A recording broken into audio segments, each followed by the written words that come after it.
ഓരോ ദിവസവും മാധ്യമങ്ങൾ സർക്കാരിനെതിരെ പല വാർത്തകൾ കൊണ്ടുവരും, ആഞ്ഞടിക്കും. എന്നാൽ അതിനെല്ലാം ആയുസ് പരമാവധി ഒരാഴ്ച മാത്രമേ കാണൂ. കൃത്യമായി പറഞ്ഞാൽ ബുധനാഴ്ചകളിൽ മുഖ്യമന്ത്രി വി.ഡി. സതീശൻ വാർത്താ സമ്മേളനം നടത്തുന്നത് വരെ മാത്രം. തനിക്ക് മുന്നിലേക്ക് വരുന്ന ചോദ്യങ്ങളെയെല്ലാം മുനയൊടിച്ച് തിരിച്ചുവിടുന്നതാണ് കാണാൻ കഴിയുന്നത്. ഇനി മുഖ്യമന്ത്രി പറയുന്നത് തെറ്റാണെങ്കിൽ പോലും അത് തിരിച്ചറിയാൻ മാധ്യമങ്ങൾക്ക് കഴിയുന്നുമില്ല. അത്രയ്ക്കും കോൺഫിഡൻ്റായിട്ടാണ് സതീശൻ്റെ മറുപടികൾ. അതാണ് മുഖ്യമന്ത്രിയുടെ ബലവും. ഇന്ന് മന്ത്രിസഭാ യോഗത്തിന് ശേഷമുള്ള പതിവ് വാർത്താ സമ്മേളനത്തിൽ കഴിഞ്ഞ ഒരാഴ്ചയിലെ ഒരു പിടി വിഷയങ്ങളിൽ മാധ്യമങ്ങൾ ചോദ്യമുയർത്തി. അതിലേറ്റവും പ്രധാനം ആലപ്പുഴയിലെ രക്ഷാപ്രവർത്തന കേസുമായി ബന്ധപ്പെട്ടായിരുന്നു. ADGP MR അജിത് കുമാറിനെ UDF സർക്കാർ രക്ഷിക്കുകയാണോ, എന്തുകൊണ്ട് നടപടി സ്വീകരിക്കുന്നില്ല തുടങ്ങി ഇന്ന് മുഖ്യമന്ത്രി ഏറ്റവും കൂടുതൽ തവണ നേരിട്ട ചോദ്യം ഇതാണ്. എന്നാൽ ഇത്തരം കാര്യങ്ങളിൽ കൃത്യമായ നടപടിക്രമങ്ങളുണ്ടെന്നും അതനുസരിച്ച് മുന്നോട്ട് പോകാനാകൂ എന്നും വ്യക്തമാക്കുകയാണ് മുഖ്യമന്ത്രി. അന്വേഷണ റിപ്പോർട്ട് DGPയുടെ കയ്യിലാണ്. DGPയാണ് പരിശോധിച്ച് ആഭ്യന്തരമന്ത്രിക്കും മുഖ്യമന്ത്രിക്കും സമർപ്പിക്കേണ്ടത്. അതിനുശേഷമേ നടപടി സ്വീകരിക്കാനാകൂ. നടപടിക്രമങ്ങൾ പാലിക്കാതിരുന്നാൽ അത് കോടതിയിൽ ചോദ്യം ചെയ്യപ്പെടും.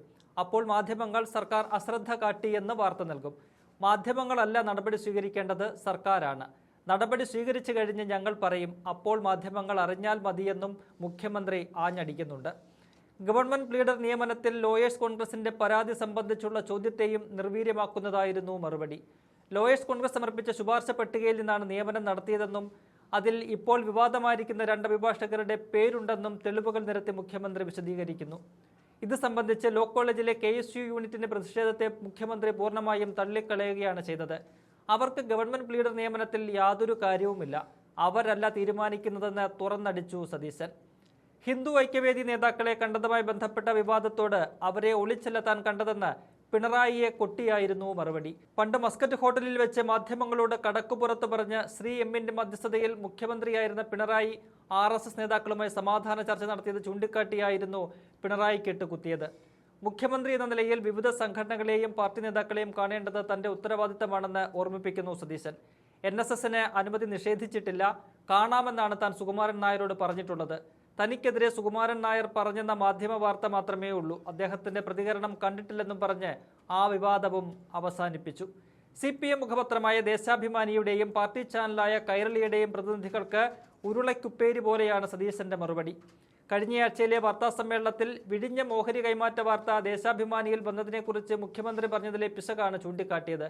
എന്നാൽ ഈ വിഷയത്തിൽ CPMന്റെ നിലപാടിനെ തള്ളുന്നതല്ലേ ദേശാഭിമാനിയുടെ വാർത്തയെന്നും അതാണ് താൻ പറഞ്ഞതെന്നും സതീശൻ മറുപടി നൽകി. UDF യോഗം ചേരാൻ വൈകുന്നത് സംബന്ധിച്ചായിരുന്നു കൈരളിയുടെ ആശങ്ക. LDF യോഗം ഇതുവരെ ചേരാത്തതിൽ താങ്കൾക്ക് ആശങ്കയില്ലല്ലോ എന്ന മറുചോദ്യമുയർത്തി അടിച്ചിരുത്തി കളഞ്ഞു മുഖ്യമന്ത്രി. എന്തായാലും മുഖ്യമന്ത്രിക്ക് മുന്നിൽ പ്രതിപക്ഷത്തിന് മാത്രമല്ല മാധ്യമങ്ങൾക്കും പിടിച്ചു നിൽക്കാനാകുന്നില്ല എന്നാണ് മുതിർന്ന മാധ്യമ പ്രവർത്തകർ പോലും ചൂണ്ടിക്കാട്ടുന്നത്. മാധ്യമങ്ങൾ കുറച്ചുകൂടി ഗൃഹപാഠം ചെയ്ത് വേണം സതീശനെ പോലൊരു മുഖ്യമന്ത്രിക്ക് മുന്നിൽ ചോദ്യങ്ങളുമായി പോകാനെന്നാണ് ഇക്കൂട്ടർ നൽകുന്ന ഉപദേശം.